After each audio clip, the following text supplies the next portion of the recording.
વડોદરા શહેરના પૂર્વ વિસ્તારમાં એકતાનગરમાં શહેર પોલીસ વિભાગના ઝોન 3 અને ઝોન 4 દ્વારા નાઇટ કોમ્બિંગ હાથ ધરવામાં આવ્યું હતું.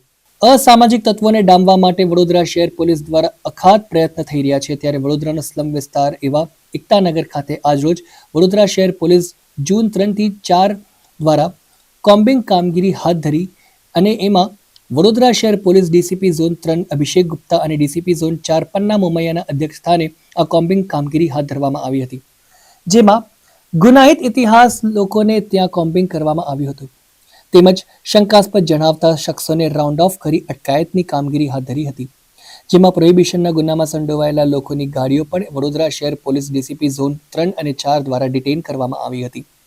અવારનવાર શહેરમાં લુખ્ખા તત્વોનો ત્રાસ વધતા રહેવાના સાથે તેઓ ઉપર અટકાયતી પગલાં લઈ અનિચ્છનીય બનાવો અટકાવવા માટે વડોદરા શહેર પોલીસ દ્વારા પ્રજાના સલામતીના ભાગરૂપે આજરોજ એકતાનગર ખાતે કોમ્બિંગ કાર્યક્રમનું આયોજન કરવામાં આવ્યું હતું. એકતાનગરમાં આજે ઝોન 3 અને ઝોન 4 ના તમામ સ્ટાફને સાથે રાખી અને એક કોમ્બિંગનું આયોજન કરવામાં આવેલું હતું.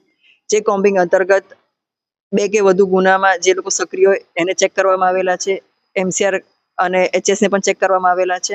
સાથોસાથ કોઈ ગુનાહિત વસ્તુ મળી આવે તો કેસ કરવા માટેની પણ સૂચના આપવામાં આવેલી હતી, જે અંતર્ગત અત્યારે બધી જ કામગીરી ચાલુ છે અને ટીમો એમાં સક્રિય છે.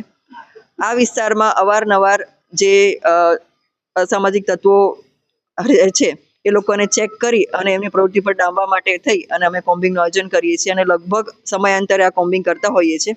અને જે અનુસંધાન આજે પણ એક્સરસાઇઝ કરવામાં આવેલી છે, આમાં ક્રાઇમ બ્રાન્ચની ટીમ પણ અમારી સાથે સામેલ થયેલી છે.